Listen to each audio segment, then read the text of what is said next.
¿Y si el mayor peligro para tus finanzas no fuera la deuda que ya tienes, sino las catástrofes que pasas cada día esperando? Si te dijera que el universo no distingue entre una crisis real y una crisis que alimentas en tu imaginación y que responde a ambas con la misma fuerza destructiva? En la Nueva York de los años 30, una era de incertidumbre y colapso, Florence Scovel Shinn, la maestra metafísica que desveló las leyes invisibles del universo, guardaba un secreto que solo compartía con sus estudiantes más desesperados. No era una afirmación para atraer riqueza, ni una oración para pedir un milagro. Era algo mucho más profundo, casi prohibido. Una palabra de poder, diseñada no para construir, sino para desintegrar. Para aniquilar la energía de cualquier problema, deuda o miedo antes de que tuviera la oportunidad de nacer en la realidad. Esta no es una historia sobre pensamiento positivo. Es la crónica de una técnica de demolición espiritual, un decreto tan potente que limpiaba el camino para que el bien fuera la única cosa posible. Hoy, vamos a desvelar la historia real de Eduardo, un hombre paralizado por el miedo, y la palabra exacta que Florence le entregó para disolver sus cadenas invisibles y manifestar una libertad que creía imposible.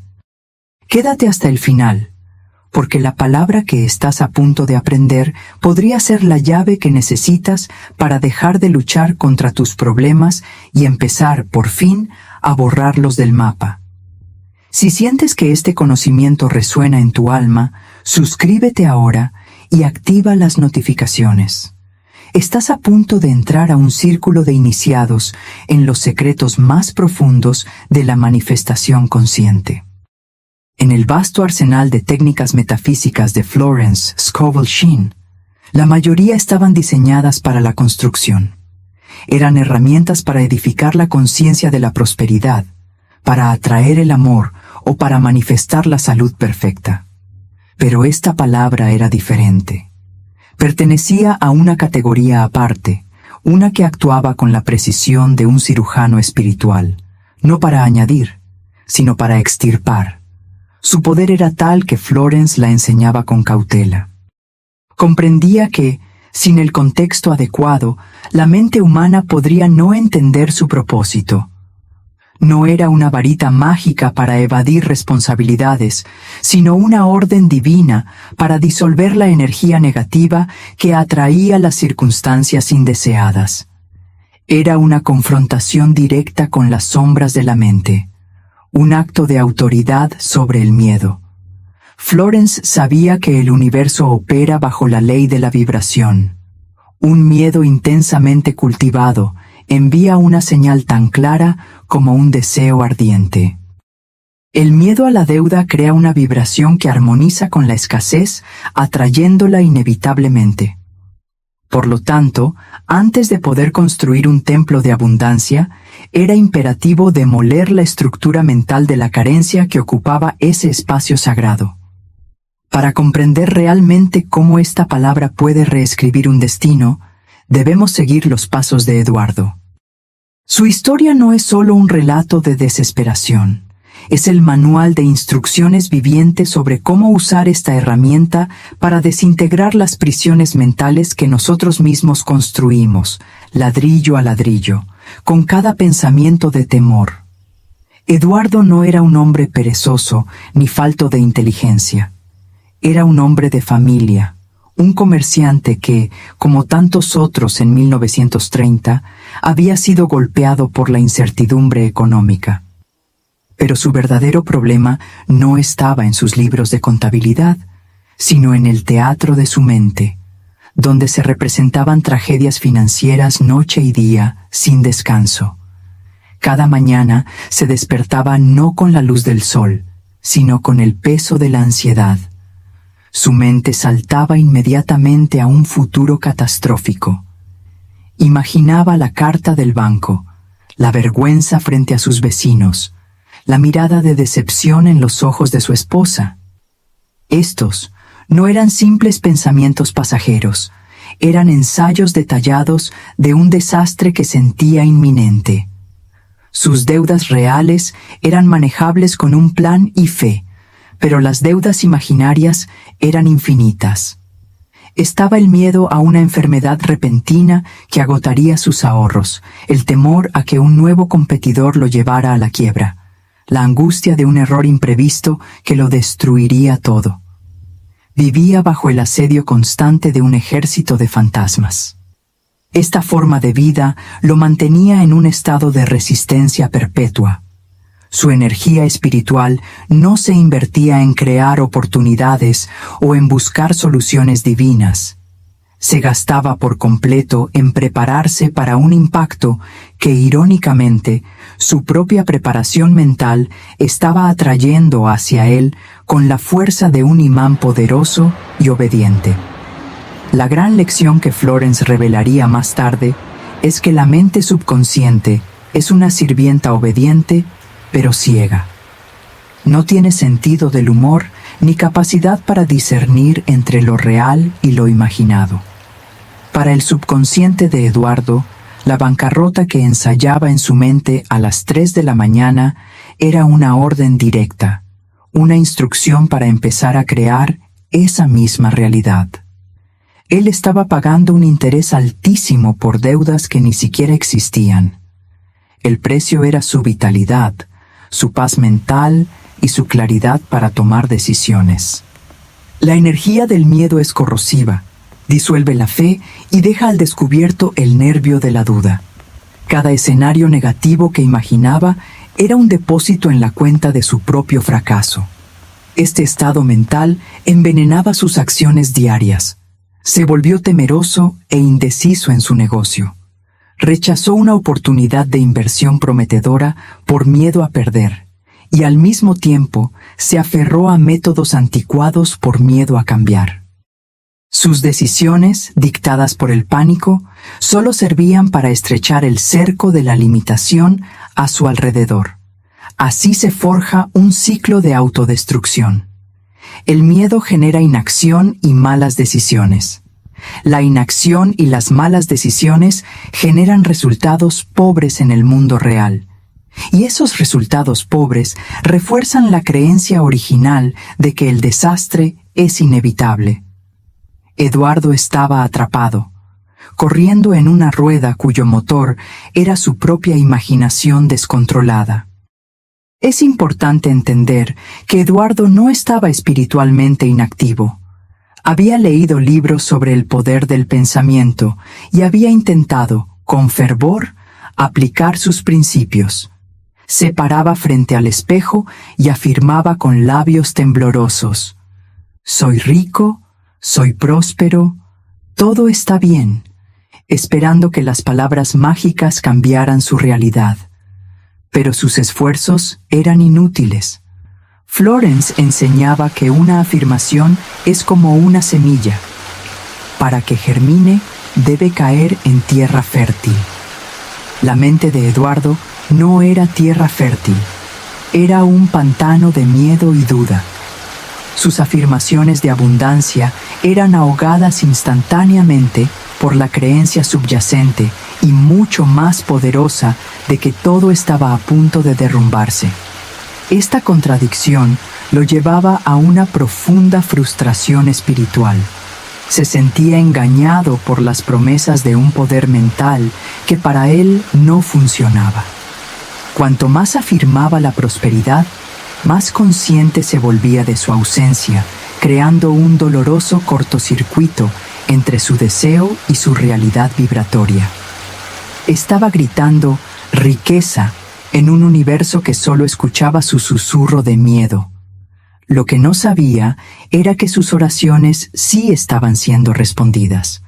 El universo estaba respondiendo a la oración más constante y sentida de su corazón, su miedo.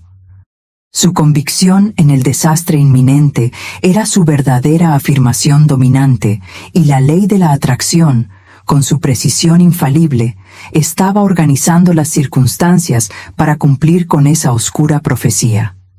El cambio nunca llega en la comodidad, sino en el punto de quiebre. Para Eduardo, Ese punto llegó una tarde gris de otoño, cuando la última de sus esperanzas pareció desvanecerse. Fue entonces cuando, a través de la recomendación casi casual de un conocido, escuchó el nombre de Florence Scovel Shinn. No se lo presentaron como una solución, sino como una curiosidad. Acudió a su encuentro sin un ápice de fe, movido únicamente por la energía de la desesperación. En su mente se preparaba para escuchar más de lo mismo. Frases optimistas vacías y consejos que ya había intentado sin éxito. No buscaba un milagro.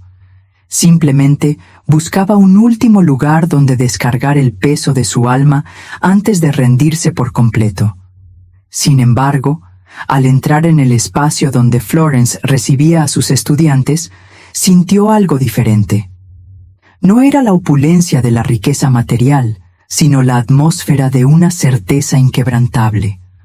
Florence no era una soñadora etérea, era una mujer con una mirada que parecía ver más allá de las apariencias, directamente al mecanismo de la mente. Eduardo comenzó a relatar su letanía de problemas, las deudas, la competencia, los miedos. Pero Florence lo interrumpió.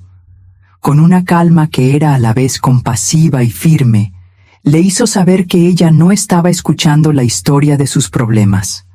Estaba escuchando la confesión de su fe inquebrantable en el poder del mal y del desastre, y estaba a punto de darle el arma para destruir a ese Dios falso.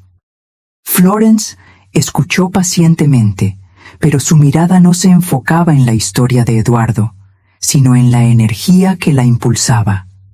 Cuando él terminó, el silencio que llenó la habitación no fue de compasión, sino de claridad. Fue entonces cuando ella le entregó un diagnóstico que sacudió los cimientos de su victimismo. Le explicó que su mente era un jardín y que Dios, la inteligencia infinita, solo había plantado semillas de éxito, abundancia y paz.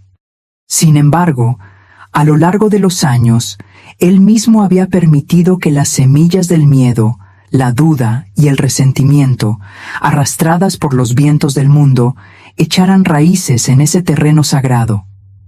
Pero el verdadero problema no era la presencia de estas hierbas malas. El problema, le reveló Florence, era que él las cuidaba con una devoción fanática. Él era el jardinero que, cada mañana, regaba sus propias hierbas malas. Cada pensamiento de pánico sobre el futuro era un riego. Cada imagen mental de la ruina era un abono. Cada conversación en la que se quejaba de su mala suerte era un acto de cuidado y nutrición para aquello que más temía. Él no era una víctima de un destino cruel, sino el cultivador inconsciente de su propia desgracia, un maestro en el arte de hacer florecer el fracaso. Esta revelación fue como un relámpago en la oscuridad de su mente.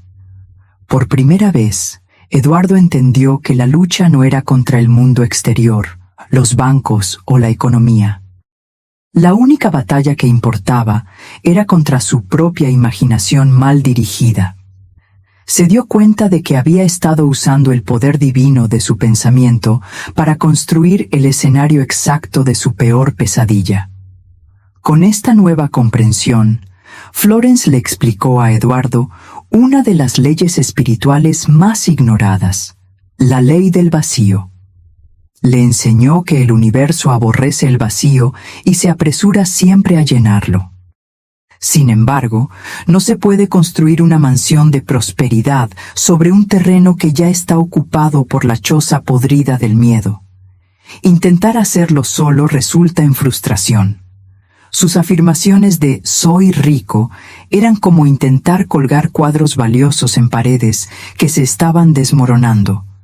La estructura subyacente de su conciencia, su creencia fundamental en la carencia, no podía soportar el peso de una realidad próspera. Antes de poder atraer el bien, era absolutamente necesario crear un espacio limpio, un vacío, para que ese bien pudiera manifestarse. Esta limpieza no era una sugerencia, sino un requisito previo, Era el trabajo de demolición espiritual que debía preceder a cualquier acto de construcción. Significaba arrancar las hierbas malas del miedo y la duda, no solo superficialmente, sino desde la raíz misma. Había que remover la tierra de la conciencia hasta que estuviera libre de toda contaminación vibratoria negativa.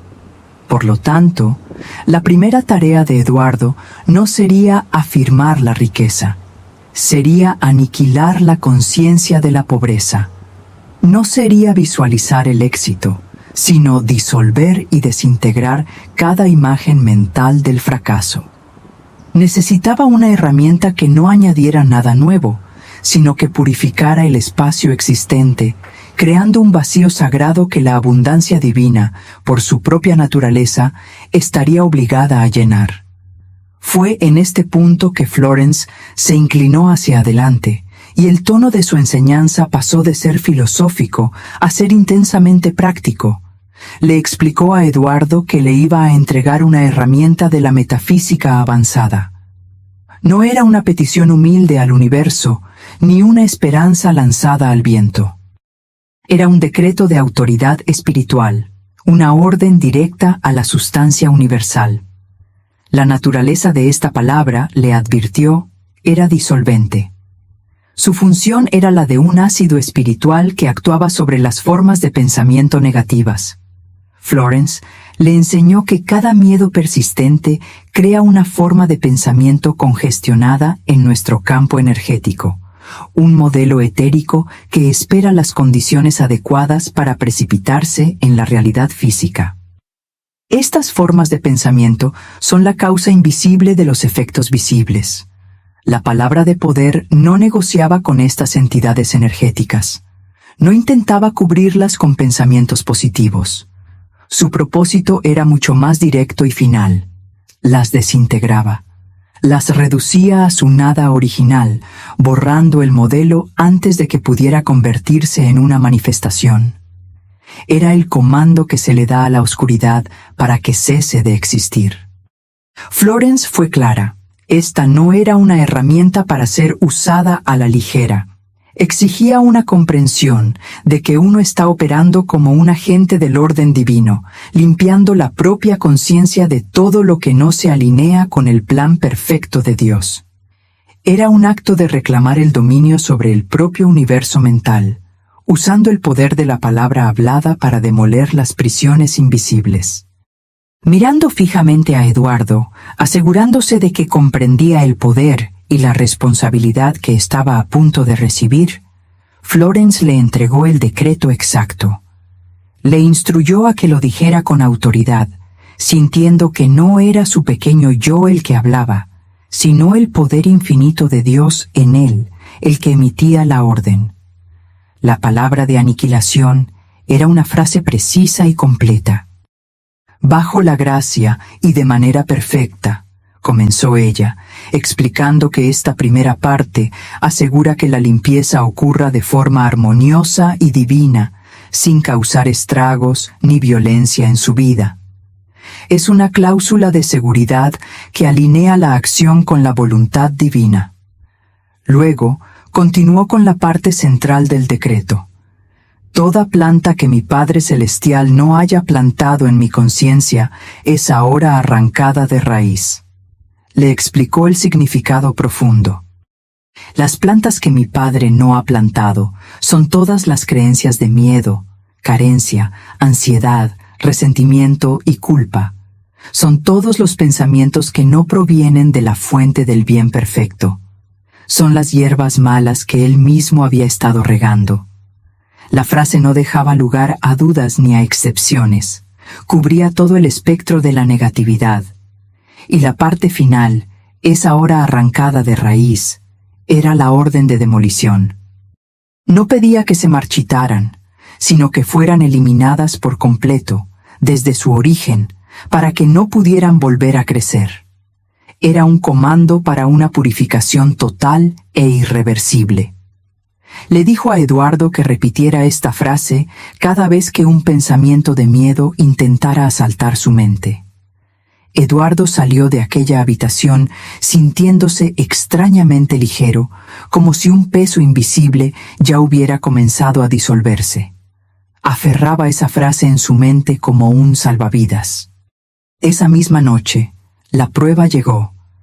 Despertó en la madrugada, con el corazón acelerado, mientras el desfile habitual de sus miedos comenzaba su marcha macabra por su imaginación. Pero esta vez, algo era diferente. En lugar de dejarse arrastrar por la corriente de pánico, se sentó en la cama. El miedo era palpable, una presencia física en la habitación. Su mente lógica le gritaba que era un tonto, que unas simples palabras no podían cambiar la dura realidad de sus finanzas. La duda era un veneno que intentaba paralizar su voluntad. Ignorando el clamor de su intelecto, respiró hondo y, con una voz que temblaba al principio, pero que ganaba fuerza con cada sílaba, pronunció el decreto en la oscuridad. Bajo la gracia y de manera perfecta, toda planta que mi Padre Celestial no haya plantado en mi conciencia es ahora arrancada de raíz. No sintió un trueno, ni vio una luz cegadora. Lo que sintió fue algo mucho más sutil, un acto de elección. Por primera vez, no era un espectador pasivo de su propio tormento mental. Se había convertido en un participante activo, un soldado espiritual que se negaba a ceder su territorio. Repitió la frase una y otra vez, cada vez con más convicción, no como una súplica, sino como una declaración de su autoridad divina. Eduardo no vio un cambio inmediato en sus finanzas al día siguiente. El milagro inicial fue mucho más profundo y personal. Por primera vez en años, experimentó momentos de silencio mental. El ruido incesante de la ansiedad, que había sido la banda sonora de su vida, comenzó a disminuir. Era como si, después de una tormenta interminable, finalmente pudiera escuchar el sonido de la calma. Continuó con la práctica de manera implacable. Cada vez que el miedo a una factura, a una llamada del banco o a un futuro incierto intentaba infiltrarse en su conciencia, él lo enfrentaba no con resistencia, sino con la palabra de poder. No luchaba contra el pensamiento, simplemente declaraba su autoridad sobre él, ordenando que fuera arrancado de raíz. Era un acto de limpieza constante. Poco a poco, notó un cambio en la atmósfera que lo rodeaba. La pesadez que sentía al entrar en su oficina comenzó a disiparse. Las conversaciones con su esposa se volvieron más ligeras, menos centradas en los problemas y más en las posibilidades. Estaba creando activamente ese vacío del que Florence le había hablado. Estaba limpiando el terreno de su mente con una diligencia inquebrantable. Este vacío no era un espacio muerto y estéril. Era un espacio fértil, lleno de una nueva energía de expectativa pacífica. Ya no esperaba el desastre. Ahora, en el silencio, esperaba una guía, una señal, una solución. Había dejado de alimentar al monstruo del miedo, y en su ausencia, algo nuevo y divino estaba comenzando a respirar en su lugar. Florence le había advertido a Eduardo que la vieja conciencia no se rinde sin luchar. A medida que él fortalecía su nueva vibración de paz, el mundo exterior pareció redoblar sus ataques, como si probara su nueva fe. Una semana después de comenzar su práctica, recibió una carta que, en el pasado, lo habría hundido en una espiral de pánico durante días. Un cliente importante, que representaba una parte significativa de sus ingresos, le informó que suspendería sus pedidos indefinidamente. Su primer instinto, la reacción entrenada durante años de miedo, fue la desesperación. Sintió el frío familiar en el estómago y su mente comenzó a proyectar instantáneamente el peor de los escenarios.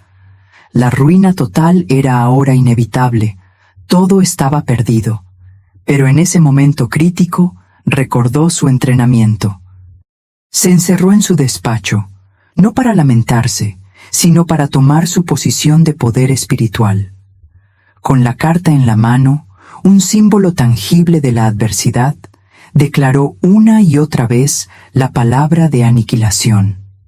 No se enfocó en el cliente ni en el dinero perdido. Se enfocó en la raíz de la situación, su propio miedo. Declaró que toda planta de miedo a la pérdida, toda creencia en la escasez y toda imagen de fracaso fueran arrancadas de raíz de su conciencia.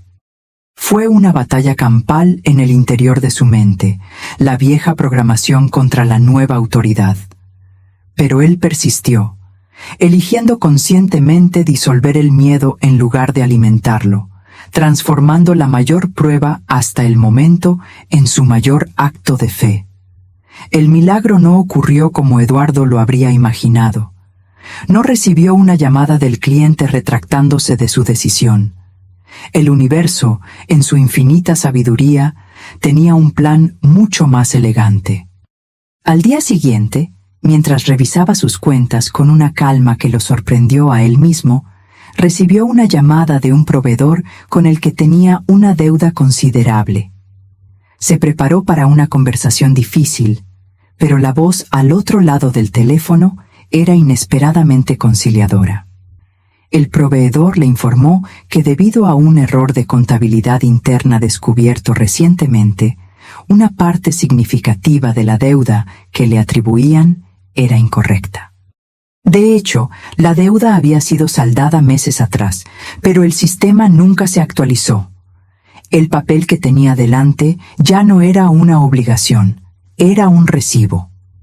Eduardo colgó el teléfono en un estado de asombro reverente. La cantidad exacta de la deuda cancelada por el error era casi la misma que los ingresos que había proyectado perder por la cancelación de su cliente. El universo no había revertido el problema, lo había hecho irrelevante. Había equilibrado la balanza de una manera que su mente lógica nunca podría haber concebido. Este fue el primer signo tangible, la prueba de que al limpiar el espacio interior, el universo se apresura a llenarlo de maneras sorprendentes y perfectas. No era magia, era la ley espiritual en acción. Al negarse a entrar en pánico y al disolver la energía del miedo, había abierto una puerta para que la solución perfecta e inesperada pudiera entrar en su realidad. Este primer evento fortaleció la fe de Eduardo de una manera que ninguna afirmación abstracta podría haberlo hecho. Ahora tenía pruebas. Su práctica de la palabra de aniquilación se intensificó. Ya no era un esfuerzo, sino un acto natural de higiene mental. Limpiaba su conciencia de cualquier temor tan pronto como aparecía, manteniendo ese vacío sagrado con una vigilancia amorosa. Fue entonces cuando ocurrió el verdadero milagro, la manifestación que reescribiría completamente su destino financiero. Un antiguo socio comercial, con quien había perdido el contacto hacía años, apareció de la nada. Este hombre había estado trabajando en un nuevo proyecto industrial y estaba buscando a alguien de confianza y con experiencia en el sector para liderar una nueva división. La oferta que le hizo a Eduardo no solo reemplazaba los ingresos perdidos, sino que los multiplicaba varias veces. No era un simple trabajo, era una oportunidad para ser socio en una empresa destinada a un gran éxito. Era la respuesta perfecta, la provisión divina que había estado esperando en el éter, buscando un punto de entrada en su vida, un canal libre de la estática del miedo. Eduardo comprendió la mecánica divina detrás de esto. La pérdida del cliente importante no había sido una catástrofe, había sido un acto de la gracia divina. El universo había tenido que quitarle lo bueno para poder entregarle lo excelente. Había creado un vacío en su vida profesional para poder llenarlo con algo mucho más grande, algo que solo pudo llegar una vez que él mismo limpió su conciencia. Con su situación financiera no solo restaurada, sino radicalmente transformada, Eduardo experimentó el beneficio más profundo de la enseñanza de Florence. El dinero era solo el símbolo externo de un cambio interno monumental. Lo que realmente había ganado era la libertad de la tiranía de su propia mente, la paz que proviene de saber que uno no es una víctima de las circunstancias. Las deudas que tanto le